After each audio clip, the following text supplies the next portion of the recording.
पुराण की कथा कहती है शंकर का अनुमोदन करो। तो ताप्ती ने भी सूर्य नारायण भगवान से पूछ लिया, पिताजी आप जब सारी दुनिया में प्रकाश फैलाते हो, आपका शरीर जब इतना तपता होगा तो शीतलता कौन देता होगा?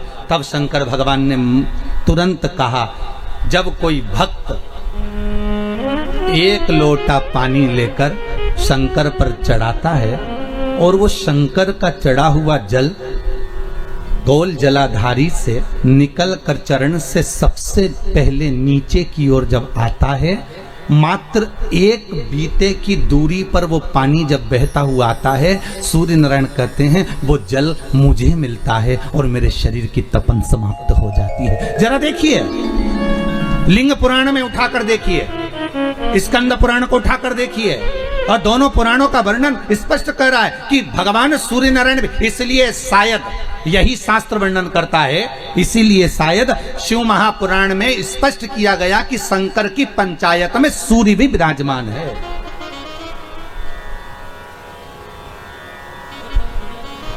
शंकर जी की पंचायत का मंदिर है क्या पांडे तारा में कहीं? शिव पंचायत का? अरे बोलो तो सही, शिव पंचायत का कोई मंदिर है? नहीं है। शिव परिवार का तो होगा पर पंचायत का नहीं होगा। पंचायत का मंदिर तो मुझे नहीं लगता कि प्रतापगढ़ में भी हो, शायद है प्रतापगढ़ में पंचायत का मंदिर? बहुत बढ़िया, होना चाहिए, बहुत बहुत सुंदर बात। शिव पंचायत, पंचायत में कौन कौन होते हैं? शंकर, दुर्गा जी, सूर्य नारायण भगवान, भगवान नारायण और गणेश जी महाराज, बस ये पंचायत। और परिवार में कौन कौन होते हैं? पार्वती, कार्तिकेय, गणेश, शिव, नंदी, ये परिवार। शिव पंचायत में केवल 5, और शायद इसीलिए शिव महापुराण की कथा में जो पंचायत का महत्व कहा गया, उस पंचायत में सूर्य की भागीदारी जो कही गई है कि एक बीता, आपके यहाँ अगर कहीं पर आपने शिवलिंग का दर्शन करा होगा, ये शिवलिंग है, ये जलाधारी है, ये पानी निकलने का स्थान है। यहाँ से जहाँ से पानी नीचे गिर गया और गिरने के बाद जब एक बीते तक जाता है, उस एक बीते पर सूर्य नारायण भगवान का भाग चालू हो जाता है। एक बीते पर क्यों कहते हैं? जिसको चर्म रोग हो जाता है, जिसका शरीर सफेद पड़ गया, चमड़ी बेकार हो गई, काला पड़ गया, शरीर में कहीं चट्टे पड़ गए, कहीं शरीर में दाने पड़ गए, पूरा चेहरा बेकार हो गया, पूरा शरीर बेकार हो गया, तो क्यों कहते हैं कि एक बीता जब पानी बह जाए, उस बहे पानी को हाथ का लेपन कर कर शरीर पर लगा लिया जाता है, शरीर ठीक होने लगता है, सूर्य का भाग वहां से चालू हो जाता है।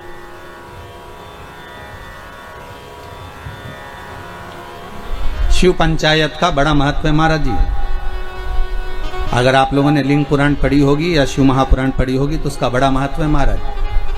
कहते हैं अदालत में अगर कोई केस चल रहा है, चाहे वो नौकरी से जुड़ा हुआ हो, चाहे सर्विस से जुड़ा हुआ हो, चाहे प्रॉपर्टी से जुड़ा हुआ हो, अदालत में अगर कोई केस चल रहा है और बहुत समय से चल रहा है और उसकी कोई सफलता नहीं मिल रही, कोई सफलता नहीं मिल रही, तो शिव पंचायत के मंदिर में जाकर महाराज 5 पुष्प, एक एक पुष्प एक एक देवता देवी को समर्पित कर दो और उनके चरण में मक्खन का लेपन कर दो। काय का लेपन करना है?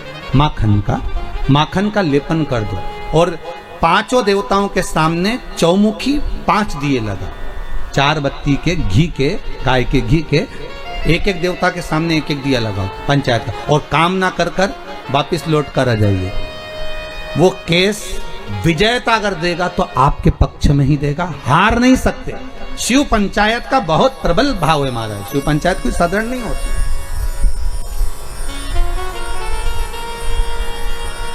कोई लड़का लड़की का विवाह हुआ हो, तलाक हो गया हो, दूसरी बार शादी नहीं हो रही हो, बहुत परेशान हो गए और विवाह नहीं जम रहा हो, तो शिव पंचायत के मंदिर में बैठकर 5 देवताओं पर जल और उस जल में चंदन मिलाकर चढ़ाया जाता है महाराज। केवल 3 प्रदोष चढ़ा देते हैं, चौथी प्रदोष तक तो बाबा कृपा ही कर देता है महाराज। शिव पंचायत का इतना महत्व है, शिव पंचायत कोई साधारण नहीं होती महाराज। शिव पंचायत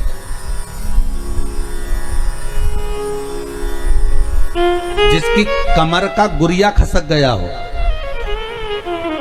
या घुटने की हड्डी खसक गई हो या हाथ पैर कहीं की भी कोई हड्डी खसक गई है महाराज, और डॉक्टर अपना काम कर रहे हैं, गुड़िया नहीं जम रहा, और आपको केवल दवाई से ही अच्छे होना है, तो मूंग, हरी जो मूंग होती है वो शिव पंचायत के मंदिर में कम से कम 5 या 7 दिन तक चढ़ाएं, उसी मूंग को वापस उठा कर लाएं और उसको सुबह सुबह पानी में गलाकर खाना चालू कर दे। बाबा चाहेगा तो 15 दिन नहीं लगते, गुड़िया अपनी जगह पर बैठ जाता। शिव पंचायत, शिव पंचायत का बड़ा नाम।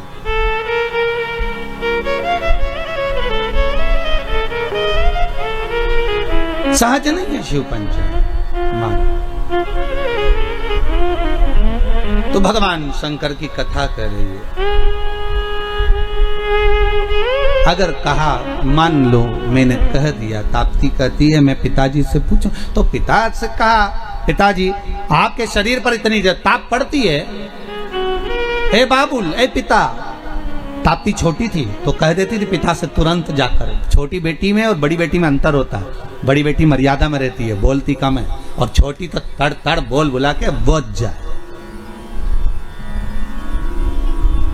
उसको जो बोलना है ना छोटी को, वो तो बोल देगी, वो रुकती नहीं है। बहनों में यही भाव है, बहनों में जो बड़ी बहन होती है ना वो थोड़ी शांत रहती, शीतल रहती, और छोटी वो तो 2 मिनट, जी जी तू चुप रहे, मैं सब बोल दूंगी, बस बात इतनी। तू तो ये बता लड़का पसंद है कि नहीं है, जुमाने का देखा, तो वो कह दे नहीं इतना कोई बस, तो तू क्या करना है, तू शांति बैठ, बाकी सब मैं निपटा दूंगा। और छोटी गई, मम्मी हाँ तुम जीजी की शादी जहां कर रही हो ना, अच्छा नहीं लग रहा है, बताओ। वो बड़ी नहीं बोल पाई, इसने जाके बोल दिया और सबके सामने बोल दिया। ले तो दूल्हा भी वहीं बैठा था, बापड़े ने सोचा चलो वापिस से चलो, क्या करे। जब यही बोल रही थी तब छोटी छोटी बोलती नहीं, बड़ी बोलेगी नहीं, और छोटी तुरंत हो बोला बोल चली बस जा। अच्छा, शादी ब्याह में भी बहुत ध्यान रखना पड़ता। बड़ी बहन की शादी कैसे भी कर दो, पर छोटी की में अगर जरा सी कमी रह जाए ना तो बोले बिना नहीं रहती। हाँ इतना था तो भी तो अच्छे से नहीं करी, बस बताओ। छोटी छोटी होती है, हम तो कहते छोटी खोटी भी होती है। छोटे खोटे बहुत उद्यमी भी रहते, बोलने में भी एकदम फटाक, जो बोलना है बोल दिया। ताप्ती ने कह दिया, पिताजी आपसे बस केवल इतना कहना है कि आपको वो शीतलता, जब आपका शरीर इतनी तपन देता है, आपका शरीर इतना प्रकाश देता है, तो आपको वो शीतलता कहाँ से मिलती है। तो भगवान सूर्य नारायण कहते, भास्कर देव कहते हैं, जब कोई शंकर पर 1 लोटा पानी चढ़ाता है, उसका चढ़ाया हुआ जल जब मुझे प्राप्त होता है तो मुझे उसमें शीतलता का अनुभव हो जाता है। अब विचार करिए, किसी ने हमसे पूछा भी है कि हम सूर्य नारायण भगवान को अर्घ दें और कभी कभी नहीं दें, और हम शंकर के मंदिर में जाके पानी चढ़ाते हैं, तो उससे सूर्य नारायण भगवान को फल प्राप्त होता है क्या? क्यों नहीं होता।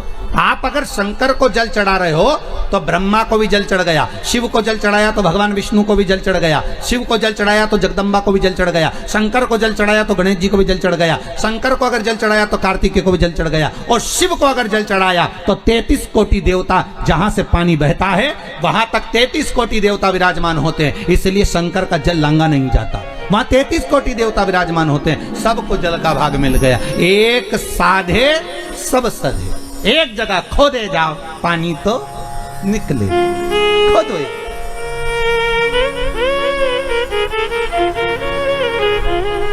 मिल गया।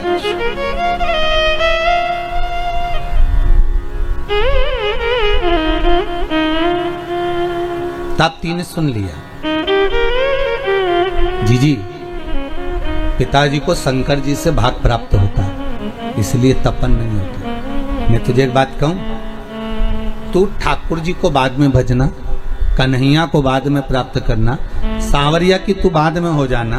पहले एक निवेदन करती हूं, पहले शंकर का अनुमोदन कर, शिव का अनुमोदन, शिव का स्मरण, हाँ शंकर का स्मरण, हाँ। यमुना जी बोली, पर पिता से मेरे को ये पूछना पड़ेगा कि मैं शिव का स्मरण तो करूंगी, जब तो करूंगी तब तो करूंगी, पर फल कहां मिलेगा? फल कहां मिलेगा? बहुत ध्यान दीजिएगा महाराज। शिव महापुराण की कथा कहती है देवलोक में कितना भी अच्छा काम कर लेना उसका कोई फल नहीं मिलता। फिर से बोलो एक बार, किस लोक में? देवलोक में। देवलोक में जाकर तुम भगवान का भजन करोगे उसका कोई फल नहीं मिलेगा। बहुत ध्यान दीजिएगा। देवलोक में जाकर तुम कथा सुनोगे उसका कोई फल नहीं मिलेगा। देवलोक में जाकर तुम दान दोगे उसका कोई फल नहीं मिलेगा। देवलोक में जाकर तुम एकादशी का व्रत करोगे उसका कोई फल नहीं मिलेगा। देवलोक में जाकर तुम चाहे अन्न दान करो, वस्त्र दान करो, स्वर्ण दान करो, मुद्रा दान करो, कन्या दान करो, गौ दान करो, उसका कोई फल नहीं होगा।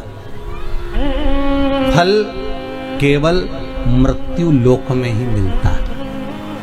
तो यमुना जी ने पूछा अपने ताप्ती से, और ताप्ती के साथ संध्या देवी से, और सूर्य नारायण की साक्षी थी। आज पहली बार यमुना मैया मुख से शब्द निकाल कर कहती है, पिताजी मैं अगर शंकर की पूजन करूंगी तो मुझे फल मिलेगा क्या देवलोक में?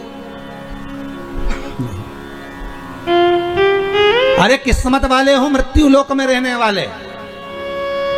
इस पृथ्वी पर जन्म अगर तुम्हारा हुआ है तो तुम किस्मत वाले हो।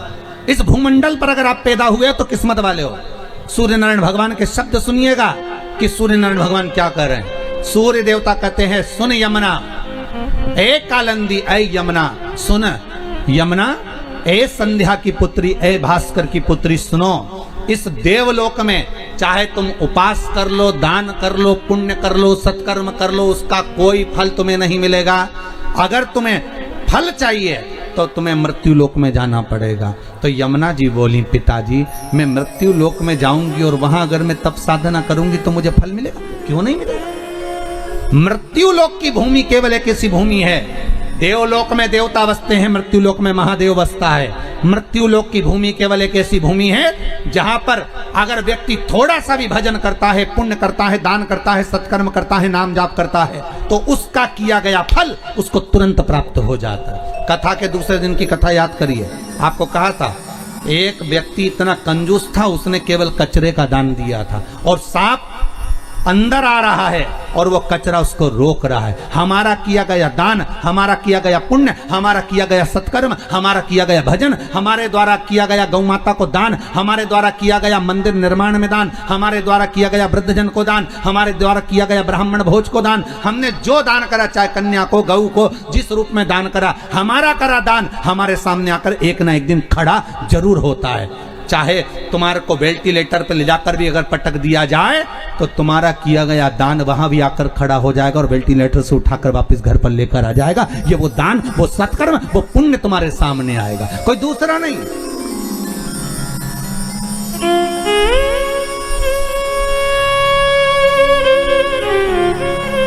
कोई पुण्य होगा।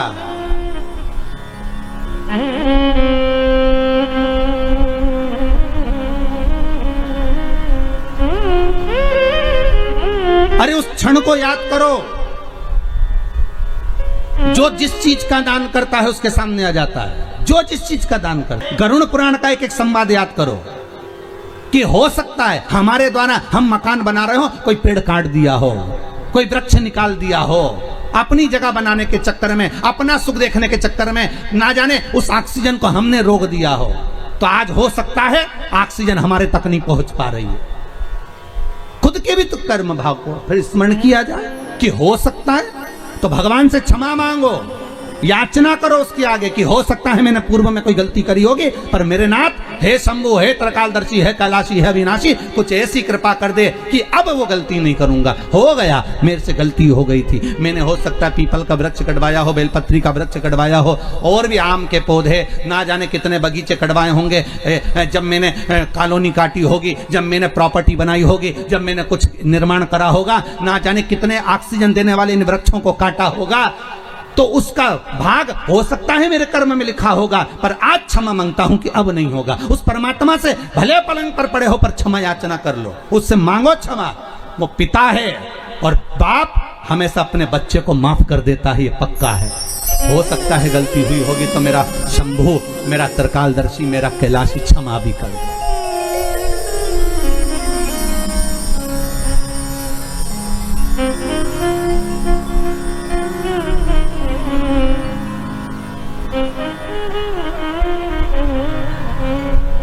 के लिए आतुरता। हो सकता है हमारा पुण्य, हमारा करा गया सत्कर्म, हमारा करा गया पुण्य हमारे सामने आता है, और हमारे द्वारा किया गया पाप कर्म भी हमारे सामने आता है। पाप कर्म भी हमारे सामने आता है।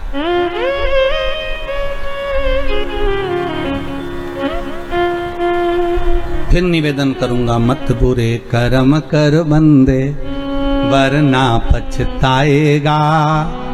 भगवान की आंखों से तू बच नहीं पाएगा, तू बच नहीं पाएगा।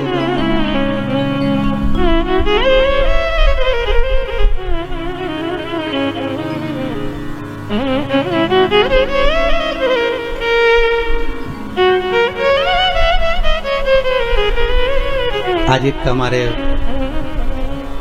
भुसावल महाराष्ट्र के एक शिष्य हैं, वो पुलिस में सर्विस करते हैं, ठीक है। तो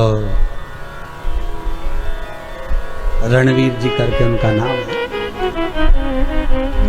उन्होंने एक प्रश्न किया है व्हाट्सएप पर। प्रश्न बहुत सारे होते हैं, तो उन्होंने सीओर प्रश्न भेजा होगा, वहां से हमारे पास आया कि गुरुदेव, जब इतनी बड़ी महामारी चल रही है, इतना बड़ा क्रम चल रहा है, उसके बाद में भी सब अपने अपने घर में बैठे रहते हैं, पर पुलिस वालों को, बेचारों को बाहर लगाया जाता है। हम पुलिस में सर्विस करते हैं और हम कोई बाहर लगाते हैं। हर जरा सी भी समस्या होगी तो पहले पुलिस बाहर खड़ी होगी। युद्ध भी हो रहा है तो उन्हीं को लगाया जाता है, दंगा भी हो तो उन्हीं को आओ आगे, कोई हड़ताल भी करे तो उन्हीं को आगे रखा जाए, बीमारी भी है तो तुम ही आगे आओ। तो ऐसा हमारे साथ क्यों होता है? तो हमने उनको लिखकर भेजा है कि जब अमृत निकला था तो वो कलश जो था ना, उसका भाग अमृत तो सबने पी लिया था, पर जो खाली जो लोटा था ना, वो तुम्हारे खाते में आ गया था। और तुम्हारे खाते में जब वो खाली लोटा आया, पर दुनिया के लोगों ने देख लिया कि लोटा इन्हीं की ही मिला है, तो अमृत इन्हीं ने पिया है, तो सबको लगता है कि इनने अमृत पी रखा है, इसलिए इनको आगे खड़ा कर दो। वो लोटा तुम्हारे पास में है, भले अमृत दुनिया ने पिया हो, और लोटा तुम्हारे पास में। तो दुनिया ये जानती है कि इनने अमृत तत्व को पी रखा है, इसलिए इनको आगे रखा जाए। और विश्वास रखकर जब आप आगे बढ़ते हो, विक्रम जी, हमने उनको कहा, जब आप आगे बढ़ते हो विश्वास रखकर, तो बाबा भी तुम्हारा साथ देता। तुम घबराना नहीं। अगर महामारी में भी अगर आज आप सामने आकर सेवा दे रही है पुलिस प्रशासन, गवर्नमेंट, सरकार, डॉक्टर, सिस्टर, ये आदि जितने आगे आकर अगर सेवा दे रहे हैं, तो आपका साथ देने वाला वो शंभू बैठा है। बस आप सत्कर्म करना, उसका ध्यान अच्छे से करना, उसका स्मरण अच्छे से, वो सुख देगा, वो आनंद देगा। तुम्हें स्वयं भगवान की अमृत नाम मिल गया है, तो फिर क्या टेंशन, क्या चिंता? सुख का भान हो, आनंद की अनुभूति हो। यमुना कह रही है कि मैं जाऊं। पिताजी, अगर आप कहते हो कि पृथ्वी पर जाने पर ही फल मिलता है, देवलोक में करा हुआ कोई भी कर्म का फल नहीं है, पृथ्वी पर जाकर किए गए कर्म का फल है, तो मैं पृथ्वी पर जाना चाहती हूँ। भगवान सूर्यनारायण का तू पृथ्वी पर कहाँ जाएगी, किस जगह पर जाएगी और किसका भजन करेगी? तो सूर्यनारायण भगवान के सामने यमुना जी कहती है, बस जिस शंकर की आराधना मेरे पिता करते हैं, उस शंकर का अनुमोदन मैं करूंगी। किस लिए करेगी? बस मेरा जो स्वरूप है गोरा, मुझे श्याम बनाना है, श्याम के साथ में रहना है, तो मैं कहाँ जाऊं? भगवान सूर्य नारायण ने कहा, मेरे ही द्वारा निर्मित है कालिंदगिरी पर्वत, मेरा ही एक स्वरूप है। कौन सा पर्वत? क्या नाम था? कालिंदगिरी। कालिंदगिरी पर्वत मेरा एक स्वरूप है। यमुना, जाओ भूमंडल पर, तुम वहां जाकर तप साधना करो। कालिंदगिरी पर्वत पर यमुना जी चली गई, 12 वर्ष की थी, तप साधना में जो लगी, ऐसी तप साधना करी शंकर भगवान की, ऐसी तप साधना करी, ऐसी तप साधना करी, शंकर भगवान आ गए, कालिंदी मांग तुझे क्या चाहिए? कालिंदी? यमुना जी कहती मेरा नाम यमुना है। शिव कह रहे नहीं, तो कालिंदगिरी पर्वत पर बैठकर तप करिए, तेरा नाम कालिंदी होगा, बोल तुझे क्या चाहिए? यमुना जी कहती हैं बस इतना कर दीजिए कि मैं जिस शाम का भजन करती हूँ उसके जैसा कलर कर दीजिए। शंकर भगवान ने कहा उसके जैसा बनने के लिए तुझे काम करना पड़ेगा। क्या? जल के रूप में तू प्रवाहित होगी और मैं उस जल में एक डुबकी लगाकर बाहर निकलूंगा तो मेरा कलर तुझे प्राप्त हो जाएगा, मेरी भस्म तुझे प्राप्त हो जाएगी। जैसे ही भस्म तुझे मिलेगी तो श्याम वर्ण धारण कर लेगी। और यमुना ने तप साधना करते हुए जल का वेग लिया और उस जल में स्वयं शंकर भगवान ने बैठकर भगवान नारायण का स्मरण करा तो भगवान का जो भस्म थी वो यमुना जी को प्राप्त होकर यमुना का कलर श्याम हो गया, श्याम यमुना हो गया। और यमुना का कलर जब श्याम हुआ वही यमुना भ्रमण करती करती करती करती जब आगे बढ़ती बढ़ती ब्रजमंडल में पहुंच गई। ब्रजमंडल में पहुंचने के बाद भी यमुना का मन स्थिर नहीं हुआ। वो सांवरा कम मिलेगा, वो सांवरा कम मिलेगा। तो क्या द्वापर तो आन दो, द्वापर तो आन दो। ये कब की कथा है? ये कथा कब की है? सत्ययुग की। अभी आने वाला त्रेता फिर आएगा द्वापर, द्वापर तो आन दो। तो द्वापर आएगा तब तो कृष्ण आएगा, तब तक मैं ऐसे ही बहती रहूंगी जल वेग में। हाँ, क्या चाहती हो बोलो? तो कहा जिस ब्रजमंडल में मेरा सांवरा, मेरा सांवरिया, मेरा कृष्ण प्रगटेगा उस ब्रजमंडल में मेरा एक महल बनवा दो मेरे ही जल के ऊपर, मैं उसमें बैठकर साधना करूंगा। यमुना के जल के ऊपर ही एक महल बनाया गया। उस महल में बैठकर यमुना 12 वर्ष की कन्या जब तप साधना में लीन हो गई। कई युग निकल गए, कहते हैं सतयुग गया, त्रेता गया, द्वापर आ गया और यमुना उस कक्ष से, उस कुंज से, उस कमरे से, उस भवन से बाहर नहीं निकली। यमुना तप करती रही और आखिरी में जब यमुना को सूचना मिल गई कि सांवरा प्रकट होकर मेरे घाट के नजदीक में आ गया, पहली बार जब ठाकुर छोटी सी अवस्था धारण कर कर बाहर आए तो वही उस कुंज में, उस भवन में प्रवेश कर गए और यमुना जी का हाथ पकड़ा और भगवान कृष्ण खुद यमुना को निकालकर उस भवन से बाहर लेकर आ गए। यमुना को देखकर सांवरिया बोले तू तो मेरे जैसी दिखती है, मेरा स्वरूप तुझे मिला, तू मेरे जैसी दिखती है। यमुना चरण पकड़ लेती है, कहती है नाथ बस मैं आपकी ही होना चाहती हूं। भगवान ने कहा चिंता मत कर, अभी नहीं, जब मैं बड़ा हो जाऊंगा, मथुरा छोड़ दूंगा, जब मथुरा से जाऊंगा तब कालंदी तुझे लेकर द्वारका जाऊंगा, तू मेरे साथ चलना, मेरी पटरानी बनकर बैठी। जब तक अटकेलियां यहीं करेंगे, यहीं विराजेंगे। सहजता नहीं है यहां।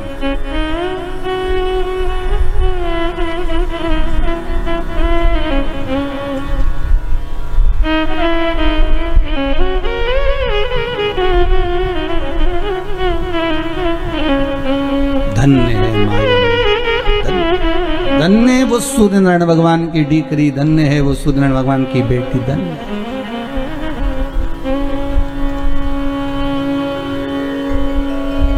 धन्य साधारण नहीं।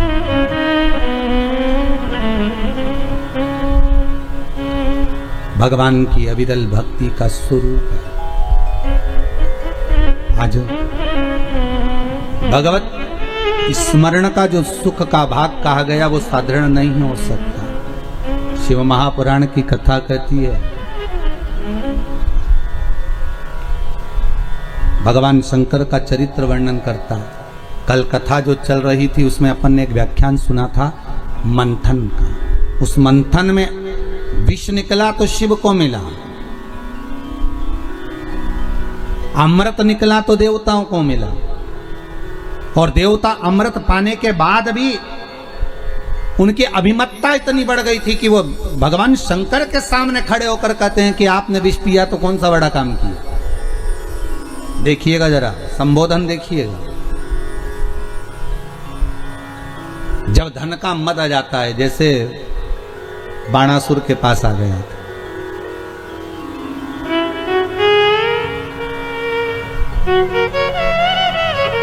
कितना तप करा था बाणासुर ने, बहुत साधना करी। और बाणासुर ने जब तप करा, तप करने के बाद बाणासुर के पास में जब बहुत तप बाणासुर ने कर लिया, शंकर जी प्रकट हो गए, मांगो तुम्हें क्या चाहिए, क्या चाहते हो तुम, क्या मांग रहे हो, क्या दें हम तुमको, बोलो क्या प्रदान किया जाए, हम तुम्हें क्या दे सकते हैं, बोलो।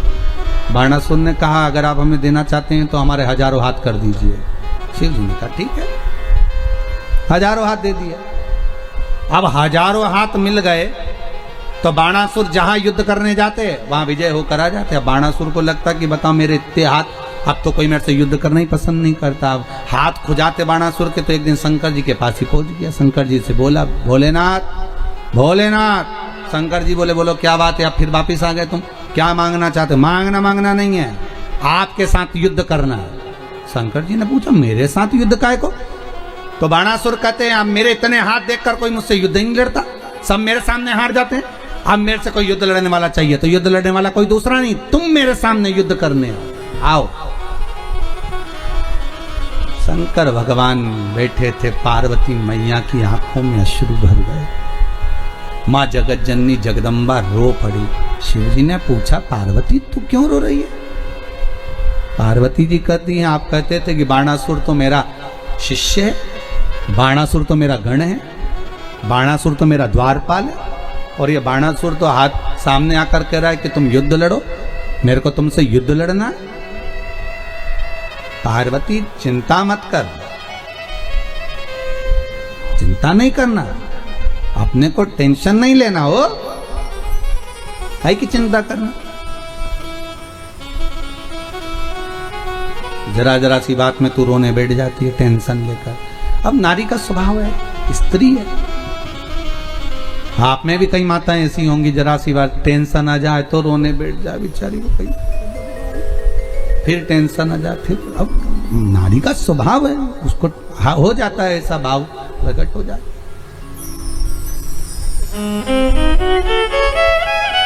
हो गए। क्यों रो रही है? बस आप जान तो रहे हो प्रभु कि वो बाणासुर आपको ललकार रहा है, तो ललकारने दे, तो क्यों चिंता करती है? बाणासुर ने फिर आवाज लगाई, ए भोलेनाथ क्या मुझसे डर गए? शंकर भगवान बाहर नहीं निकले तो स्वयं भगवान विष्णु को क्रोध आ गया, और भगवान विष्णु आकर भगवान शंकर से कहने लगे आप इससे भय खा रहे हो, आप इससे डर रहे हो? शिव जी बोले मैं इससे डर नहीं रहा, मैं इससे भय नहीं खा रहा हूं, मैं डरा नहीं हूं इससे, हो मैं डर नहीं रहा हूं इससे। तो फिर आप युद्ध करने क्यों नहीं जाते? जाओ युद्ध करने के लिए। शंकर भगवान बोले बात इतनी सी है कि अगर जिस बेटे को मैंने एक महल बनाकर दिया, उस बेटे के महल को बाप कैसे तोड़ सकता है? अरे बोलो भाई, आप लोग भी तो कथा सुन रहे हो तो स्मरण करते होगे, आपको ध्यान में होगा पिताजी बेटे का मकान बनवाए और बेटा लड़ाई कर ले, झगड़ा कर ले, तो क्या बाप बेटे का मकान तोड़वा देगा? अरे बोलो जम के, तोड़वाएगा नहीं, माँ मना कर देगी, रहने दो, काय को तोड़वा रहे हो, अब हो गया, झगड़ा कर लिया, कर लेने दो, औलाद तो अपनी है, बेटा तो अपना है, संतान तो अपनी। पूत कपूत सुने हैं परना माता सुनी कुमाता, कह दिया उसने, कह दे दो, कह दिया ना, कह दे दो। भगवान विष्णु कह रहे हैं तो आप उससे डर रहे हो? नहीं, डरने वाली बात नहीं है। तो फिर क्या चाहते हो? शंकर भगवान बोले 1000 हाथ मैंने दिए हैं, और अगर मैं ही काटूंगा तो दुनिया के लोग क्या कहेंगे कि भगवान ने दे भी दिया और काट भी दिया। शंकर जी बोले मैं नहीं काटूंगा, तो फिर कुछ तो करो। भगवान शंकर बोले हम क्या करें, अब जो कुछ करोगे आप करोगे, हाथ हमने दिए, काट तुम दो। भगवान विष्णु बोले मैं काटूं? हाँ। तो भगवान विष्णु ने पूछा वो कैसे? शंकर भगवान ने कहा द्वापर में जब ये आप कृष्ण बनकर जाओगे, बाणासुर की कन्या का प्रसंग जब आएगा तब इसके हाथों को, भुजाओं को आप काट काट कर गिराना। आखिरी में अगर हाथ कट गए और यह बाणासुर जब मेरे चरणों में आ जाएगा तो वचन देता हूं कि बच जाएगा, और अगर यह बाणासुर तब भी मेरे चरणों में नहीं आया तो फिर मरी जाएगा। और उठाओ भागवत जी को। बाणासुर की कन्या उषा चित्रलेखा को अपना मन की बात करती है और चित्रलेखा चित्र बनाती है।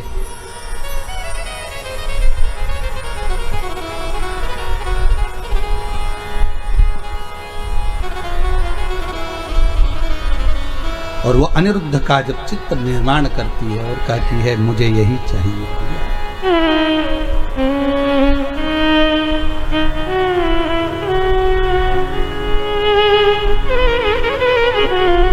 बंदी बनाया जाता है भगवान कृष्ण के पोते को, और युद्ध प्रारंभ होता है। बाणासुर जब चले तो शंकर भगवान से कहा आपने वर दिया था मुझे, जब कहीं युद्ध करने के लिए जाओगे तो शंकर भी तुम्हारे साथ युद्ध करने जाएगा, आप मेरे साथ युद्ध करने चलो। बाणासुर का भगवान शंकर बोले कि मैंने एक बात कही थी याद कर, युद्ध तो करूंगा पर युद्ध के मैदान में अगर मेरा रथ खंडित हो गया तो मैं युद्ध नहीं लड़ूंगा, मैं चलता हूं युद्ध करने के लिए। शंकर भगवान तो बाणासुर कहते किसकी हिम्मत जो आपके रथ को खंडित कर दे, चलिए। भगवान ने नंदी को बुलाया और रथ पर भगवान शंकर चढ़ गए, इधर बाणासुर चढ़ गए। जो सामने रथ पहुंचा तो सामने द्वारकाधीश, बलराम, अर्जुन सब थे, इधर शंकर भगवान बाणासुर थे, उधर द्वारकानाथ हंस दिए भगवान शंकर को देखकर। शंकर भी मुस्कुरा दिए द्वारकानाथ को देखकर कि वाह प्रभु आज आप मेरे सामने युद्ध करने आए हो। शंकर भगवान बोले युद्ध करने नहीं आए, पुरानी हिसाब किताब करना है, हाथ तुम्हारे हाथों से कटवाना, हाथ हमारे हाथों से। हाँ, परंतु दिक्कत एक ही है ना प्रभु, बाणासुर ने कहा है आप मेरी ओर से युद्ध लड़ोगे तो आपको तो लड़ना पड़ेगा। तो शंकर भगवान बोले तुम काय को चिंता करते हो द्वारकानाथ, अगर इधर शंकर है तो उधर भी शंकर है। तुम जो रथ लेकर आए हो वो अर्जुन का है, और अर्जुन के रथ पर जो ध्वजा लगी उसमें हनुमान बैठा है, और हनुमान मेरा ही प्रतीक है। चतुर्थ तुम्हें करना है। द्वारकानाथ समझ गए अब क्या करना है, और युद्ध प्रारंभ होने वाला था। इतने में भगवान कृष्ण ने हनुमान को बुलाया, हनुमान इधर आओ। हनुमान जी बोले प्रभु, बोलिए प्रभु। हनुमान जी इधर आओ जरा। हनुमान जी बोले बोलो नाथ, राम अवतार में तुमने बहुत साथ दिया हनुमान, अब मुझे कृष्ण अवतार में साथ चाहिए। जी प्रभु बोलो क्या करना पड़ेगा। कुछ नहीं करना, राम अवतार में तुमने खूब युद्ध लड़ा, अब की बार युद्ध नहीं लड़ना। अब युद्ध नहीं लड़ना तो फिर क्या करना है, बस अष्ट सिद्धि नवनिधि के दाता, असबर दीन जानकी माता, राम रसायन तुम्हारे पासा। एक रसायन तुम्हारे पास में है, वो भगवान के नाम का है। तुम ऐसी बुद्धि के देव हो, तुम ये बताओ कि शंकर भगवान का रथ कैसे टूटे। तो हनुमान जी बोले इतनी सी बात, इतनी सी बात 2 मिनट में टूटेगा। वो कैसे, द्वारकानाथ ने पूछा। हनुमान जी बोले आप मुझे आज्ञा दो मैं भंवरा बन जाऊं। भंवरा? हाँ,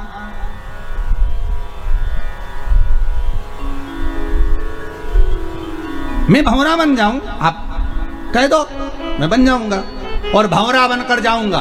शंकर भगवान का जो पहिया है रथ का, उसमें जहां कीला लगा है उस कीले के अंदर घुस जाऊंगा, कीले की पिन को धीरे धीरे धीरे धीरे कर कर निकाल दूंगा, और कीले की पिन जैसी निकलेगी और शंकर जी रथ दौड़ाएंगे, पहिया टूट जाएगा, रथ खंडित, शंकर जी युद्ध ही नहीं लड़ेंगे, खत्म काम। द्वारिका नाथ मुकुट को नीचे उतार कर बाल खुजाकर बोले राम जी ने तेरे को सही में अच्छे से ही रखा था, ये तेरे बराबर कोई विद्वान नहीं हो सकता, ये पक्का। गजब की विद्वत्ता है, गजब। कितने विद्वान थे हनुमान जी महाराज साहब, कितने विद्वान। राम जी पूछ रहे हैं रावण को मारते समय, हनुमान ये रावण को मैं बार बार बाण मार रहा हूं, पर हनुमान ये रावण मरता क्यों नहीं है। तो हनुमान जी विभीषण से पूछे, क्यों रे, तूने बताया था नाभि में अमृत है और अमृत को सुखा दो और मर जाएगा रावण। तो अमृत तो भगवान ने 3-4 बार सुखा दिया, फिर भी तो नहीं मर रहा, ये मरेगा कब? विभीषण बोले, भैया हमको तो इतना ही मालूम था कि इसकी नाभि में अमृत और नाभि का अमृत सूखेगा। कोई वरदान मांगा था तो यही मांगा था, नाभि का अमृत सूखेगा तब मरेगा। तो विभीषण तू सही बता, तू हमारे साथ में चाल तो नहीं चल रही, नहीं तो उस पार्टी का और इस पार्टी में भिल के और सब काम खत्म कर दिया। भाई व्यक्ति कब पार्टी चेंज कर दे इसका कोई भरोसा नहीं, और वो भी आज के जमाने में तो कब पार्टी चेंज हो जाती मालूम ही नहीं पड़ता। कौन सी पार्टी का व्यक्ति कौन सी पार्टी में घुस गया, और चुनाव का माहौल चल रहा है, बिल्कुल ध्यान रखना रे बाबा। पार्टी चेंज होने में देरी नहीं लगती, आदमी इधर से उधर कब कूद गया। किसी ने पूछा पहले तो लोटे बनते थे तो उसमें पेंदी होती थी, आजकल तो बिना पेंदी के, तो क्या लोटे में पेंदी नहीं और लोगों में भी पेंदी नहीं है, कब लुढ़क जाए मालूम ही नहीं पड़ेगा। तो पार्टी कब चेंज कर दे। तो हनुमान ने विभीषण से पूछा, तू सही बता ईमानदारी से कि तू हमारी ओर है कि वो रावण की ओर है। विभीषण हनुमान जी से बोले कि सौगंध खा के कहता हूं मैं तुम्हारी ओर हूं। हनुमान जी ने पीछे पलट के देखा, कहीं रावण के रिश्तेदार तो नहीं है, नहीं तो इशारा कर रही हूं कि मैं तुम्हारी ओर हूं, और उंगली इधर कर दे थोड़ी सी कि मैं तुम्हारी ओर हूं। हनुमान थे बड़े, बहुत विद्वान थे। जब हनुमान जी ने लंका में आग लगाई थी ना, तो आग लगाने पर मेघनाथ को गुस्सा आ गया, और मेघनाथ ने इशारा करा मेघों को, जल वृष्टि करो। हनुमान जी ने भी घूर के देख लिया, एक मत कर देना। तो ऊपर से मेघनाथ जब जल को बुला रहा, क्योंकि मेघों का नाथ था, उसको आज्ञा थी कि अब मेघों को कहीं पे भी ले जा सकता है, तो पानी बुलवा रहा था। हनुमान जी ने जो इशारा करा तो बादल ऊपर से बोले, मेघ देवता प्रभु हम मेघनाथ की सुने कि तुम्हारी सुने। हनुमान जी बोले, सुनो उसी की, पर पानी के टैंकर में पेट्रोल भर के लाओ। दुनिया के लोगों को लगेगा कि पीने का पानी, पर अंदर से पेट्रोल निकलना चाहिए। ऊपर से जब तुम पानी फेंको तो आग ऐसी लगना चाहिए कि लंका बचनी नहीं चाहिए। तो मेघ देवता भी बोले, गजब के हो प्रभु, पानी के टैंकर में पेट्रोल भरवा के बुलवा रहे, गजब का। मेघनाथ पानी गिरवा रहा है, और जब पानी जहां जहां पानी गिरे वहां घोर फैले। तो मेघनाथ ने बादल देवते पूछा, मेघनाथ ने मेघ से पूछा, कर क्या रहे हो? मेघनाथ जी बोल रहे, पानी डाल रहा। तुम पूछ रहे बोले ड्राइवर से भी टैंकर में क्या लाया? ड्राइवर से पूछा, क्यों रे पानी है कि और कुछ? पानी है। और हनुमान जी प्रसन्न, राम राम रट रहे, खूब प्रसन्न। अशोक वाटिका में पहुंच गए सीता जी के पास में, बस माता के पास में बैठ गए। तो सीता जी बोली, यहाँ आग तो नहीं आएगी अशोक वाटिका में? हनुमान जी बोले, टैंकर तो उधर गया है, तुम तो शांति से बैठो। ऊपर जो चला रहा है पानी वो सब जानता है, आपने कहीं नहीं करना। जहां राम नाम चल रहा होगा वहां आग लगने की कोई काम ही नहीं। जहां राम नाम चल रहा होगा वहां आग लगने का कोई काम नहीं। कल का प्रसंग मेरे को बता रहे थे अभयराज जी, गुरुदेव भोजन बनाने वाला हलवाई भोजन बना रहा था, उसको ध्यान नहीं रहा कि पीछे बड़ी कढ़ाई में तेल उबल रहा है। बड़ी कढ़ाई में तेल उबल रहा है, उसका ध्यान नहीं गया और एकदम पीछे हटा और कढ़ाई में चला गया। गुरुदेव, शंकर की ना जाने क्या कृपा थी, शरीर में एक जगह भी चमड़ी नहीं गली, जैसा कि जैसे निकलते से ही बाहर खड़ा हो उकलता तेल। तो अभयराज जी बता रहे थे कि उनसे पूछा गया कि आपका ध्यान कहाँ था, तो वो कह रहे थे कि हमारा ध्यान बनाते बनाते शिव कथा में पहुंच गया था, शंकर ने बचा।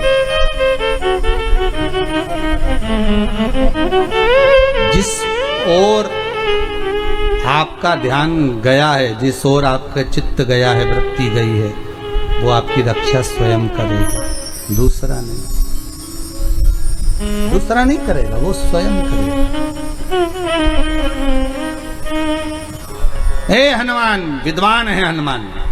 हनुमान जी ने फिर विभीषण से पूछा, क्यों रे ये बता कि ये रावण मरेगा कैसे? पता नहीं है। तब हनुमान जी ने ध्यान लगाया कि हुआ क्या था ऐसा। ब्रह्मा जी के पास गए, ब्रह्मा जी तुमने वर दिया था ना रावण को हाँ क्या वर दिया था कि नाभि में अमृत सूखेगा और रावण मरेगा, तो वो तो मर ही नहीं रिया। हनुमान जी ने कहा। तो ब्रह्मा जी बोले जब सारे भाइयों चले गए तो इसने एक बार और मांगा था, क्या कि जो बाण मेरी नाभि में लगेगा वो बाण भी मुझे चाहिए। अच्छा, तो वो बाण किसके पास है? कि रावण के पास। जब तक वो बाण नहीं मिलेगा और राम जी उस बाण को नहीं मारेंगे तब तक रावण मरने वाला नहीं है, भले कितनी बार भी अमृत सुखा दो। हनुमान जी ने सोचा वो बाण कहाँ से मिलेगा। विभीषण से पूछा तुझे मालूम? कि मेरे को तो कहीं नहीं मालूम दादा, वो बाण की नहीं मालूम। तो मेरे को बताओ, मुझे तो नहीं मालूम। अच्छा, तो हनुमान जी पहुंच गए, एक पंडित का रूप रखकर सीधे लंका के अंदर सारे स्त्रियों को बुला लिया, इधर आओ इधर आओ। हाथ देख रहे, तुम्हारा भाग्य ऐसा है, तुम्हारे यहाँ एक बंदर आया था, उसने आग लगाई थी, ऐसा कर रहा था, वैसा करो। बिल्कुल महाराज, बिल्कुल सत्य कर रहे हो आप, बिल्कुल सत्य, एकदम सही बोले। और सब बताते बताते बताते बताते मंदोदरी को मालूम पड़ गया। मंदोदरी बाहर आ गई, मंदोदरी ने हाथ दिखाया, मेरा भाग्य बता दो। हनुमान जी बोले तेरे भाग्य में तू ही है कि ऐसी जो तेरे पति को बचा कर रखी है, नहीं तो अभी तक तो तेरा पति भी मर जाता। मंदोदरी बोली बिल्कुल सत्य बोला महाराज, मैं एक ऐसी हूं जो पति को बचाई, तेरे पास में कुछ ऐसा रखा है जिससे तेरा पति बचा है। मंदोदरी बोली महाराज बिल्कुल सत्य कहा, मेरे पति ने तप करा था, एक बाण लेकर आए थे, वही बाण मेरे पति की नाभि में जाएगा तब मरेगा, परंतु वो बाण तो मैं जिस कमरे में सोती हूँ उसके खंबे में मैंने चुनवा दिया। हनुमान जी टूट पड़े और अंदर जाकर खंबा गिरा दिया, गिराकर बाण को निकाला, राम जी को ले जाकर दे दिया, प्रभु निपटाओ, अभी के अभी निपटाओ, तुम निपटाओ, 1 मिनट की देरी मत करना। राम जी, और राम जी ने बाण साधा और रावण मर गया। हनुमान जी जैसे बाण ला कर दिए, विभीषण तो चक्कर में पड़ गया। विभीषण बोले ये बताओ राम जी, ये हनुमान है कि और कुछ है? राम जी बोले जानते नहीं हो, शंकर का ये अवतार है, जो कोई नहीं जानता वो आंख बंद करके शंकर सब जानता। ये सबसे बड़ा ज्योतिषी, त्रिलोकी का नाथ। कितने लोग? त्रिलोकी का नाथ, त्रिकालदर्शी, कैलाशी, अविनाशी, शंभु, सबसे ऊपर बैठता है, सबसे ऊपर, सब देखते। हनुमान जी से कहा जाओ भंवरे का रूप रख कर जाओ, हनुमान जी भंवरे का रूप रख कर गए और वो कीले वाली जगह पर हनुमान जी भंवरा बन कर गए और कीले को निकाल दिया। और इतने में बाणासुर बोला आक्रमण, जैसे आक्रमण का तो पहिया टूट गया। शंकर जी बोले हर हर महादेव, अब हम तो युद्ध लड़ेंगे नहीं, हम चले हमारे घर। बाणासुर बोले तुम युद्ध नहीं लड़ोगे तो फिर कौन लड़ेगा? और युद्ध प्रारंभ होना था। बाणासुर ने तो इतने हाथ थे बाणासुर के, चरणों में पड़ गया शंकर भगवान के कि मैं समझ गया, आप मेरा अभिमान चूर करना चाहते थे नाथ, मैं समझ नहीं पाया था, ये हाथ मुझे अब नहीं चाहिए, आप ले लो आपके हाथ। शिव जी बोले हाथ भले तुम्हारे पास रखो पर अभिमान के शब्द मत बोलो। अहंकार में 3 गए, धन भय भवर वंश, ना मानो तो देख लो रावण कौरव कंस। ये तीनों अहंकार में चले गए। ये अभिमत्ता अगर मनुष्य के वृत्ति में रहेगी,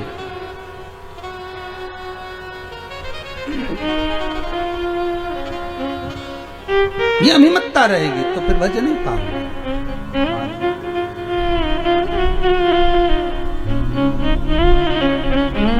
जीवन है तेरे हवाले ओ डमरू वाले, जीवन है तेरे हवाले ओ डमरू वाले, जीवन है तेरे हवाले ओ डमरू वाले, जीवन है तेरे हवाले ओ डमरू वाले, जीवन है तेरे हवाले ओ डमरू वाले, जीवन है तेरे हवाले ओ डमरू वाले।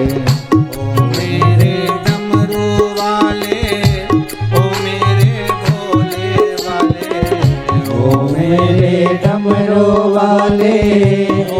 मेरे भोले वाले, ओ मेरे डमरू वाले, ओ मेरे भोले वाले, ओ मेरे डमरू वाले, ओ मेरे भोले वाले, ओ मेरे डमरू वाले, ओ मेरे भोले वाले, जीवन है तेरे हवाले ओ डमरू वाले, जीवन है तेरे हवाले ओ डमरू डमरू वाले।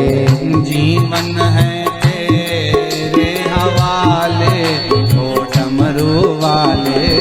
जीवन है तेरे हवाले ओ डमरू वाले।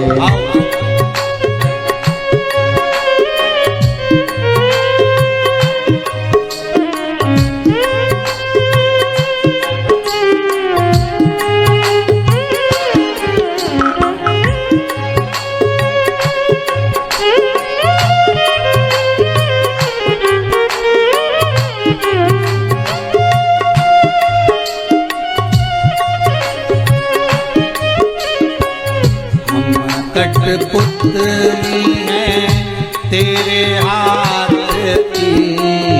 हम कठपुतली है तेरे हाथ की।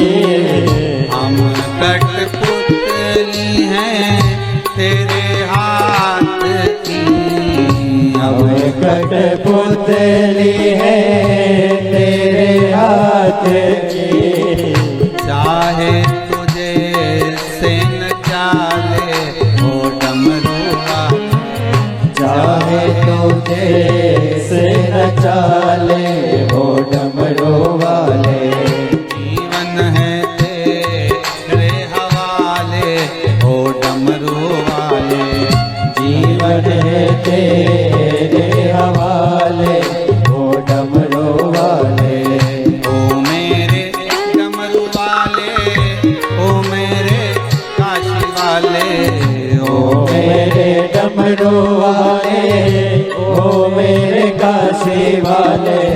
ओ मेरे डमरू वाले ओ मेरे काशी वाले। ओ मेरे डमरू वाले ओ मेरे काशी वाले। जीवन है तेरे हवाले ओ डमरू वाले। जीवन है तेरे हवाले ओ डमरू वाले।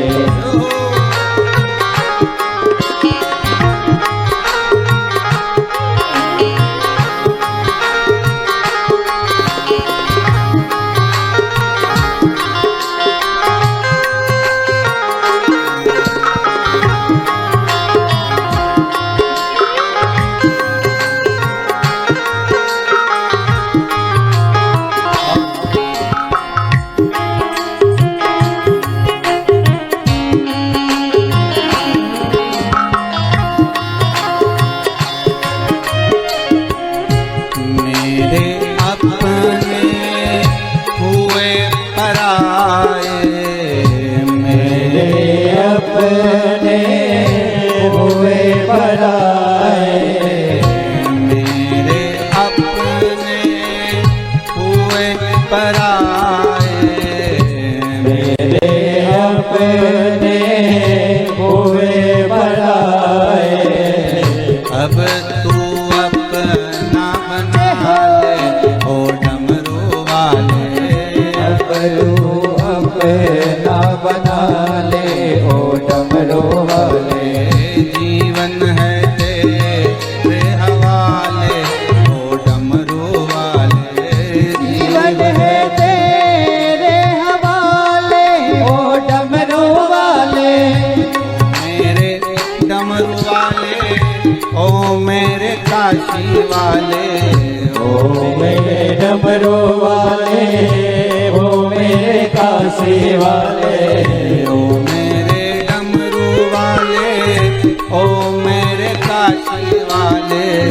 ओ मेरे डमरू वाले ओ मेरे काशी वाले। जीवन है तेरे हवाले ओ डमरू वाले। जीवन है तेरे हवाले वो डमरू वाले।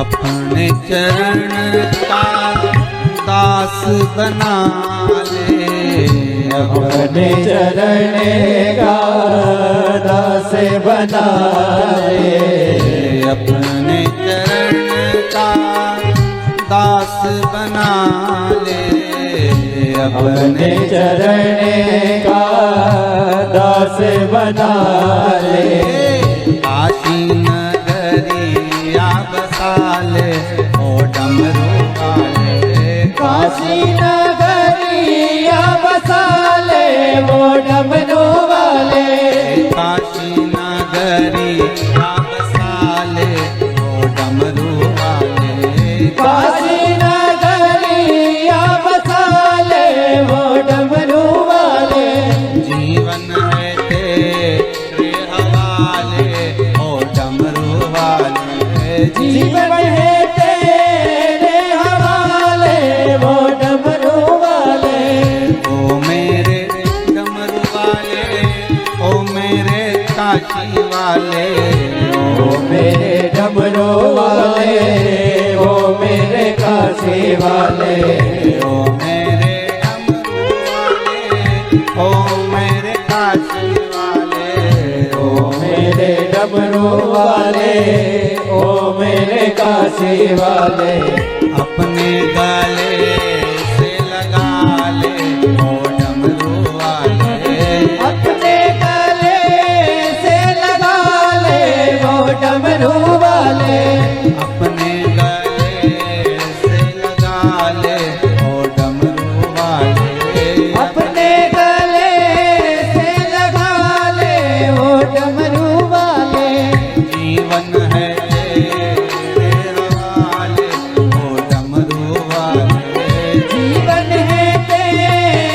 हवाले, ओ डमरू वाले, जीवन है तेरे हवाले, वो डमरू वाले, जीवन है तेरे हवाले, ओ डमरू वाले, जीवन है तेरे हवाले, वो डमरू वाले, जीवन है तेरे हवाले, ओ डमरू वाले, जीवन है तेरे हवाले, वो डमरू वाले,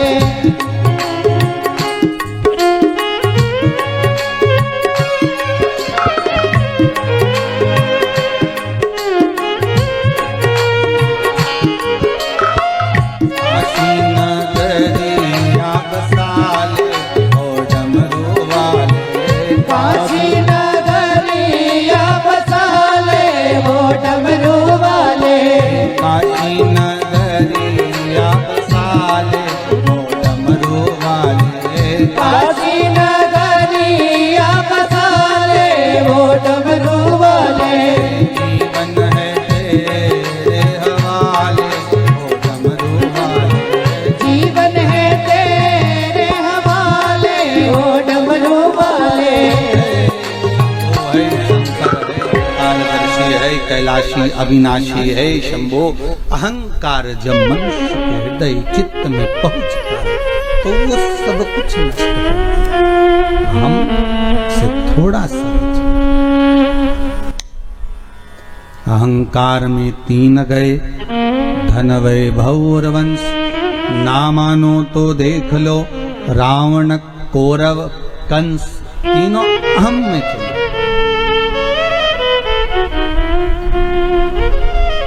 अहंकार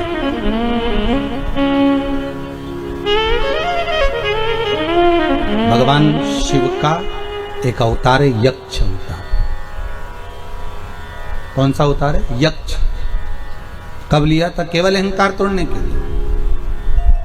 और यही जो अमृत पी गए हैं देवता, और ये शंकर जी के सामने जाकर खड़े होकर कहते हैं हमने अमृत पिया है, हमने अमृत पिया है। आप अगर विष पी गए तो क्या हुआ? देखो देवता कौन है? बच्चे। शंकर कौन है इनका? जम के बोलिए, पिता। कभी कभी ऐसा मौका लग जाता है, जरा ध्यान देना, कभी कभी बच्चे माँ बाप के सामने खड़े होकर कहते तुमने हमारे लिए क्या किया, और माँ बाप कह दें कि हमने पढ़ाया, इतना पैसा खर्च करा तुम्हारे लिए, इतनी नौकरी तुम्हारी लगवाई, सब कुछ करा। हाँ, तो ये तो सब माँ बाप करते। तो हर बाप करता, हर माता करती, हर पिता करता। तुमने हमारे लिए क्या करा,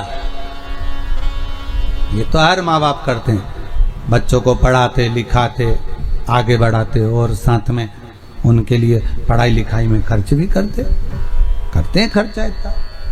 तो तुमने कौन सा अलग से कर दिया? यही बात यहां आ गई। देवताओं ने अमृत पीने के बाद भगवान शिव से कहा तुमने विष पिया तो क्या किया? अब अगर बच्चे इस तरह से बोलेंगे तो माँ बाप क्या बोलेंगे बताओ? माँ बाप यही बोलेंगे ना, बेटा तुम्हारी भी औलाद है। बोलो सही है कि गलत है? अब बच्चे क्या हुआ? अगर बच्चे कहेंगे कि एक माता पिता तुमने हमारे लिए करा क्या, तुमने पढ़ाया लिखाया, तो ये सब करते हैं, तो माता पिता यही कहेंगे ना कि हमने कर दिया जो करना था। अब तुम्हारी भी औलाद है, वो बताएगी तुमको कि तुम क्या करते हो उनके लिए। जैसा करोगे जम के बोलिए वैसा भरो। एक गीत था पहले लोग गाया करते थे, जो पूजेगा वही पाएगा, तेरा किया आगे आएगा। तूने जो पुण्य करा वो तेरे सामने है, तूने जो दान किया वो तेरे सामने है, जो तूने सत्कर्म किया वो तेरे सामने है। फिर निवेदन करूंगा, आज पूरे भारत की भूमि क्या पूरा विश्व में कोरोना महामारी जैसी जंग चल रही है। निवेदन है इस कोरोना से डटकर लड़ना है, पर उस परमात्मा को नहीं भूलना, अपना सत्कर्म करना मत छोड़ना। और अगर हमने दान नहीं किया, पुण्य नहीं करा, सत्कर्म नहीं करा, भजन नहीं किया, तो उस परमात्मा को धन्यवाद देना मत भूलना कि तेरा दिया गया ये शरीर है, हम तेरे बच्चे हैं। बच्चे गलत हो सकते, माँ बाप नहीं, परमात्मा गलत नहीं हो सकता। रोज प्रतिदिन जब पूजन करने बैठो तो भगवान से रोज क्षमा मांगो, विनती करो, भगवान कृपा करो इस कोरोना महामारी को समाप्त कर दीजिए। बस निवेदन स्वीकार कर लीजिए। पूरा जगत त्राही त्राही कर रहा है। हो गया महामारी, 1-1.25 साल हो गए यही सब देखते देखते देखते देखते। बड़ी मुश्किल से लाइन पर गाड़ी आई थी, फिर गड़बड़ होती जा रही है। हे शंभु संभाल लो भोलेनाथ। बाबा से रोज विनती करो, श्री शिवाय नमस्तुभ्यम। फिर से बोलो एक बार, श्री शिवाय नमस्तुभ्यम। मंत्र का स्मरण करते रहो। उस मंत्र का क्या फल है देखो, ये लिखकर पर्चा किसी ने भेजा।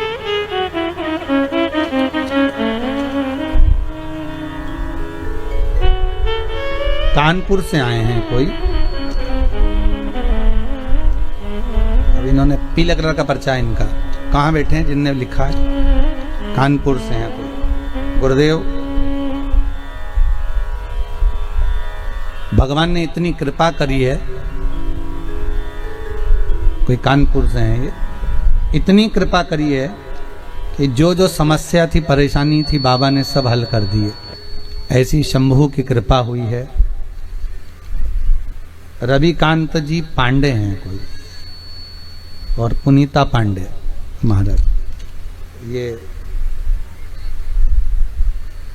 अब हम पशुपति व्रत भी कर रहे हैं बाबा की कृपा से, और बाबा ने इतनी कृपा करी है महाराज जी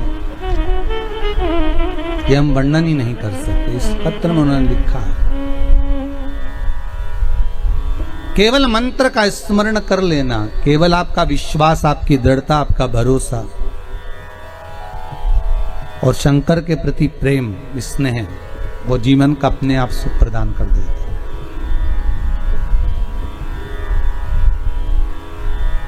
एक और पत्र है कोई, प्रतिभा जी त्रिपाठी हैं, अमेठी प्रतापगढ़ से आई हैं।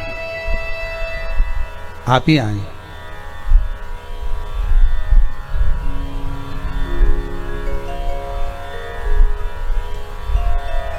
आपने भी लिखा है, बाबा की कृपा से कथा मैं निरंतर सुनती हूँ और बाबा ने बहुत कार्य किया। बेटी बहन बेटी, बाबा ने बहुत कृपा करी है। इसमें आपने एक प्रश्न लिखा है, बड़ा सुंदर है महाराज, सबके जगत कल्याण के लिए। महाराज जी, शिवलिंग पर धतूरा रोज क्यों नहीं चढ़ाना चाहिए?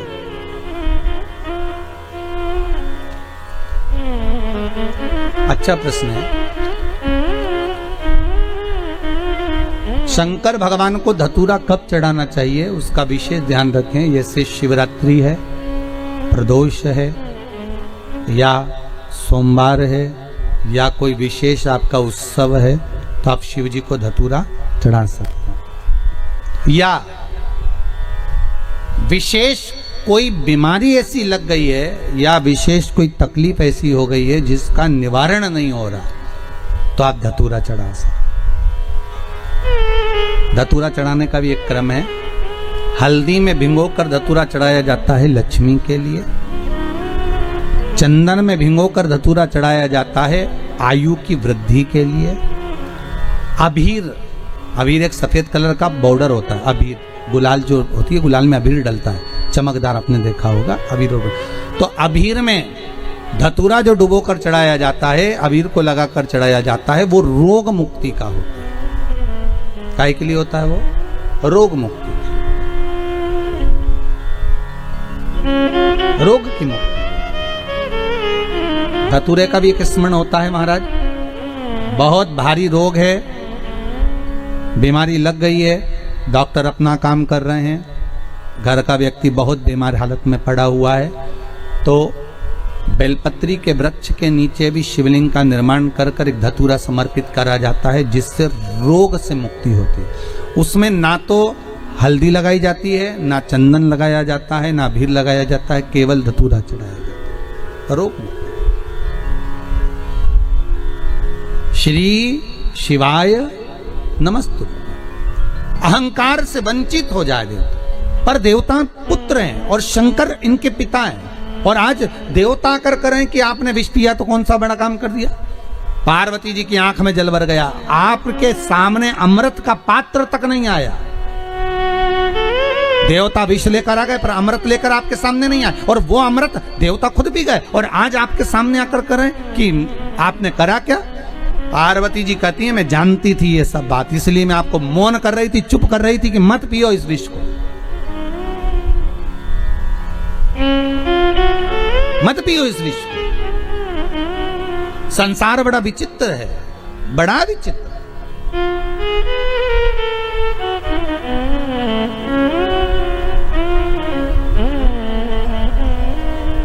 पार्वती जी शिव जी से कहीं तो शंकर भगवान पार्वती को बिठाए नंदी पर। काय पर बिठाए? नंदी पर। और नंदी पर बिठाकर उन्होंने कहा आज संसार के लोगों के बीच में चलते हैं, चल मैं बताता हूं दुनिया कैसी है। शंकर भगवान ने नंदी पर बिठाया, और नंदी पर बैठकर शंकर और पार्वती दोनों जाने लगे। गांव के लोगों की आवाज निकली, पीछे से लोग कहने लगे देखो बेचारा वृषभ नंदी, अरे बेचारे नंदी पर दो व्यक्ति, बताओ बेट पर चढ़कर जा रहे हैं, इनमें इतनी अक्ल नहीं है। कम से कम एक पैदल चल लेता, एक का वजन तो बेचारा वृषभ झेल लेता, वो नंदी झेल लेता। शंकर जी बोले पार्वती नीचे उतर जाओ। दोनों नीचे उतर गए, नंदी को पकड़ कर जाने लगे। फिर आगे गए तो दूसरे गांव के लोग बोले कितने मूर्ख हैं, साथ में जब नंदी है तो बैठ के जाने में क्या दिक्कत है इनको, पैदल चलने से क्या फायदा। नहीं होता तो बात दूसरा था, साधन नहीं है, पर साधन है तो बैठ कर जाओ, बैठ के चलिए। शिव जी बोले पार्वती अब एक काम करो, अब तुम अकेली बैठ जाओ, मैं तुम्हें लेकर चलता। दूसरे गांव में पहुंचे तो दूसरे गांव के लोग बोले बताओ कैसा लुगाई का गुलाम है, पत्नी को बिठा कर ले जा रहा, खुद पैदल चल रहा, गजब। शंकर जी बोले पार्वती तुम नीचे उतर, अब हम बैठेंगे, तुम पैदल चलो। फिर आगे के गांव में गए तो लोग कहने लगे बताओ कैसा पति है, बेचारी दया तक नहीं आ रही, बेचारी स्त्री इतनी सुंदर, उसको बेल खिंचवा रहा, खुद बैठ कर जा रहा, ऐसा हो रहा, पर देखो वो बेचारी ऐसी हो रही, पैदल चले जा रहे। शंकर जी वापस नीचे उतर गए। पार्वती से कहा कैलाश चलें कि और सुनना बाकी रह गया, कैलाश चलें कि और सुनना बाकी रह गया। पार्वती जी बोली कैलाश चलिए। शंकर भगवान पार्वती को कैलाश ले गए। शिव जी बोले ये संसार सागर है पार्वती, अच्छा करोगे तो लोग टांग खींचेंगे, बुरा करोगे तो लोग टांग खींचेंगे, भजन करोगे तो लोग कह देंगे ये तो पागल हो गई, और नी करोगे तो लोग कह देंगे बताओ कहीं छाती पे बांध के ले जाएगी, जोड़ कर जाएगी। ये दुनिया के लोग हैं पार्वती, कहे बिना नहीं रह सकते। इसलिए क्या किसको रोइए, चादर तान के सोइए। आग लगे बस्ती में अपन रहो मस्ती में। क्यों, किसके लिए रोना, किसके लिए रोना? हे पार्वती, संसार मैंने बनाया है, शंकर कहते हैं, बनाने वाला मैं हूं। डमरू बजता है, बंद हो जाता है, ये संसार भी उसी तरह है। जब व्यक्ति मरता है 10 दिन तक रोते हैं, 12वें दिन आंसू पुछ जाते हैं, 1 महीना 2 महीना तक याद करते हैं व्यक्ति को नहीं, उस व्यक्ति ने जो काम किया था उसको। वो होते तो केले ले आते, वो होते तो सेव फल ले आते, वो होते तो तुरंत सारा काम कर देते। बच्चों का मुंह देखना पड़ता है। पार्वती, संसार सागर में केवल काम का ठोका है।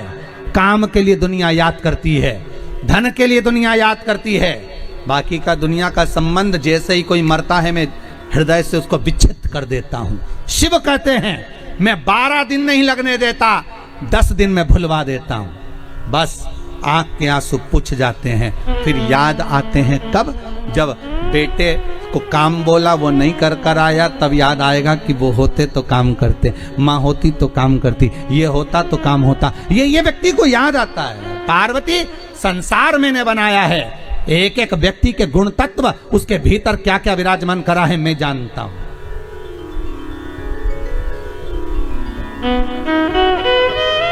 मैंने बनाया।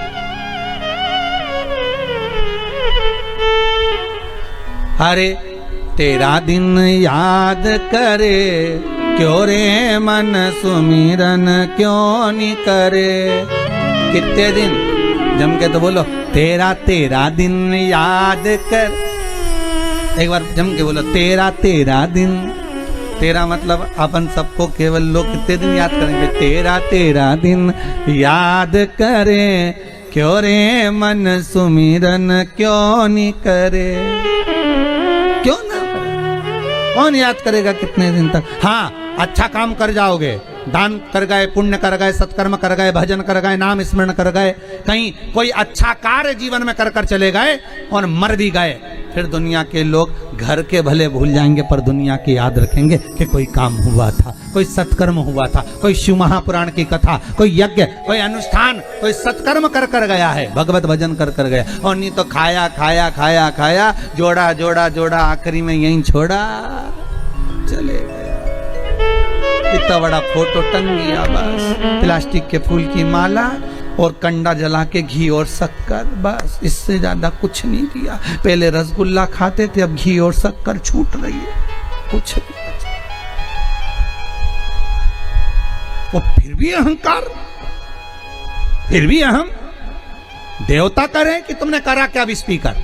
शंकर भगवान बोल रहे, पार्वती घबरा मती, अभी मैं जवाब देता हूं। और भगवान शंकर यक्ष बन गए, और यक्ष बनकर भगवान शंकर ने जैसे माता सीता ने 1 तिनका उठाया था, मां जानकी ने केवल 1 तिनका उठाया था।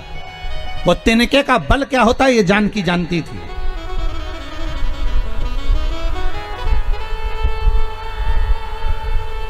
तिनके का बल क्या होता है ये जानकी जानती थी। क्यों? क्योंकि जानकी को विवेक देने वाली एक थी साथ में। कौन?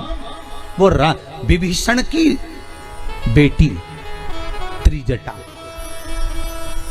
कौन थी साथ में? वो त्रिजटा, विभीषण की बेटी, जो रोज सीता जी के पास में जब रावण सीता को लेकर आया, रसुक वाटिका में रखा, और रखने के बाद रावण ने त्रिजटा से कहा इसको समझा देना, मैं कल आऊंगा। और रात्रि को त्रिजटा ने ऐसा शिव का ज्ञान उस माता जानकी को प्रदान कर दिया। जानकी याद करो, तुम विवाह कर कर आई थी। जानकी याद करो, तुम अपने पति के साथ रहती थी तो किसकी आराधना करती थी? जानकी कहती हैं शिव की आराधना करती थी। मेरे राम शंकर के उपासक हैं, मेरे राम शिव के उपासक हैं। सूर्य कुल में उनका जन्म हुआ है, पर सूर्य वंश में जन्म होने के बाद भी वो शंकर की आराधना करते हैं। फिर त्रिजटा कहती है तो क्या चिंता करना, मैंने सुना है शंकर एक बार जब यक्ष बने थे, त्रिजटा कहती है सीता जी को, शंकर एक बार जब यक्ष बने थे, देवताओं ने जब अमृत पी लिया, क्योंकि सीता जी का जो अवतार है वो महाराज त्रेता का है।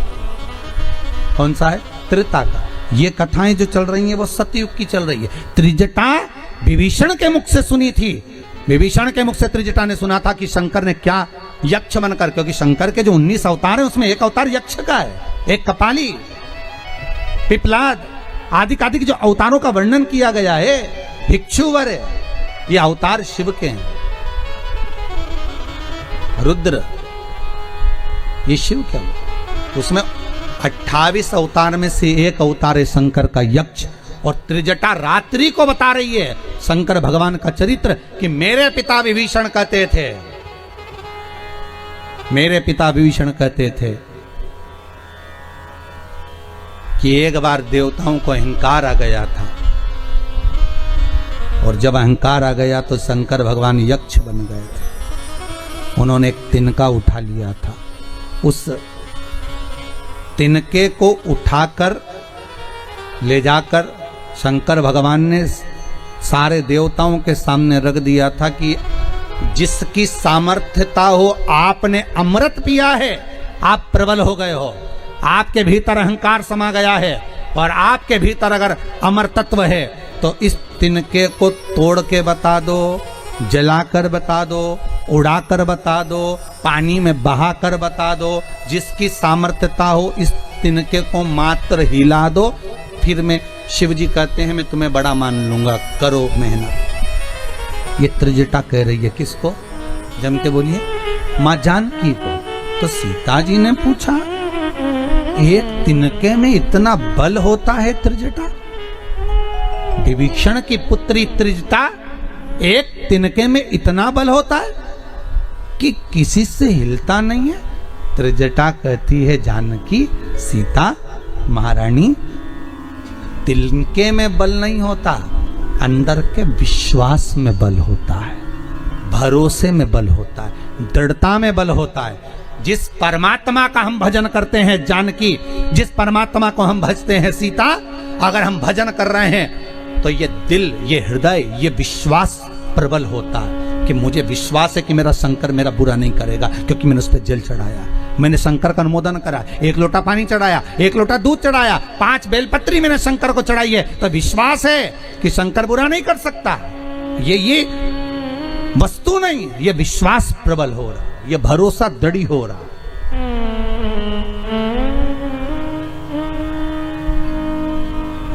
आज कोरोना महामारी में यह विश्वास आपको चाहिए कि आपने शंकर को अगर दिया बत्ती लगाया है, शंकर के मंदिर गए हो, शिवरात्रि पर आपने पानी चढ़ाया है, शंकर की उपासना तुम्हारे घर की पत्नियां कर रही हैं, बहुएं कर रही हैं, बेटियां कर रही हैं, घर का बच्चा 1 लोटा पानी शंकर को चढ़ा रहा है, तो तुम्हारा बाल बांका नहीं हो सकता। तुम विश्वास रखो शंकर पर, भले ऑक्सीजन लग रही हो, भले वेंटिलेटर पर पड़े हो, पर विश्वास रखना कि शंकर की आराधना करिए तो वापिस लौट कर आओगे, वापिस अपने घर आओगे, और शिव करुणा सागर करुणा करेगा।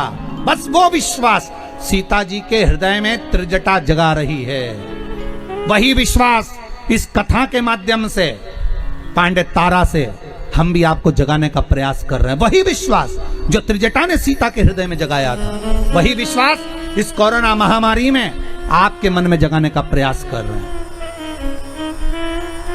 कल कथा विराम हो जाएगी। कई लोग पूछ भी रहे हैं महाराज जी अब अगली कथा जल्दी देना, जिससे हमारा मन लगा रहेगा ये कोरोना महामारी में। भगवान से प्रार्थना करेंगे, प्रयास करेंगे। धन हमारे पास भी इतना नहीं है, क्योंकि गौ माता भी है, वृद्धाश्रम भी है, मंदिर का भी निर्माण है। बाबा चाहेगा कोई भक्तों को खड़ा करेगा, तो भगवान चाहेगा तो ऑनलाइन कथा ही कर कर आप लोगों को सुनाएंगे, आपका विल पावर मजबूत करेंगे। इस कोरोना महामारी से जंग है, ये प्रयास हम भी करेंगे आगे चलकर, पर बाबा जब कृपा करेगा तब होगा। पर हारना नहीं, विभीषण की कन्या त्रिजटा कर रही है जानकी जी से, ये तिनके में वो बल है, शंकर भगवान ने तिनका रख दिया, त्रिजटा कर रही है। और सारे 33 कोटि देवता, स्वयं भगवान विष्णु, ब्रह्मा, इंद्र, वायुदेव, जलदेव, वरुण देव, गरुण देव, सारे सामने खड़े थे। देवियां सामने खड़ी थी और कह दिया तोड़ दो तिनका, उठाओ इस तिनके को, तोड़ो, जलाओ, पानी में गलाओ, उड़ा दो, इस तिनके को जो करना कर दो। भगवान यक्ष बनकर जन्मे। भगवान शंकर ने लिया यक्ष का अवतार, उठाइए इस तिनके में। तो त्रिजटा से जानकी जी ने कहा तिनका इतना प्रबल था क्या? तिनके में इतनी प्रबलता थी? त्रिजटा कहती है नहीं जानकी, नहीं सीते, इस तिनके में प्रबलता नहीं थी, अपने अंदर विल पावर मजबूत करना है, इस दिल को पक्का करना है, विश्वास दृढ़ करना है, प्रबल करना है विश्वास।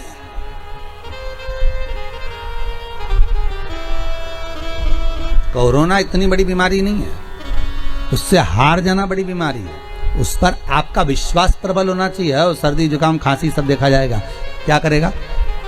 कटकेगा, देखेंगे। प्रबल है मेरा शंभु, कालों का काल है, महाकाल है, देखेंगे फिर।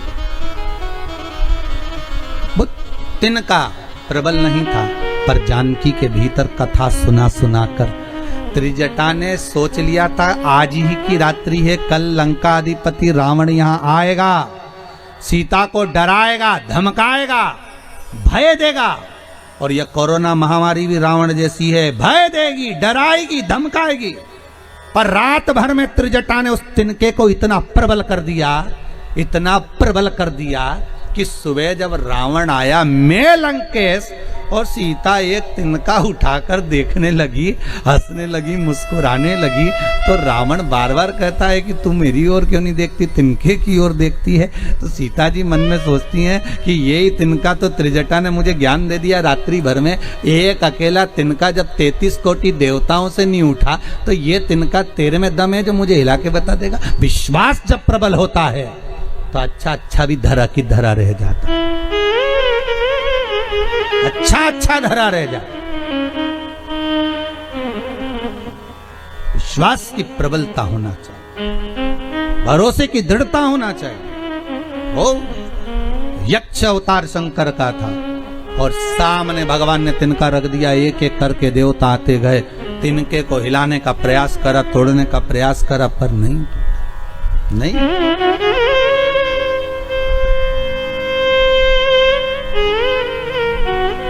सारे देवता हाथ जोड़कर नमन करने के लिए खड़े हो गए, स्तुति करने लगे, स्तुति करने।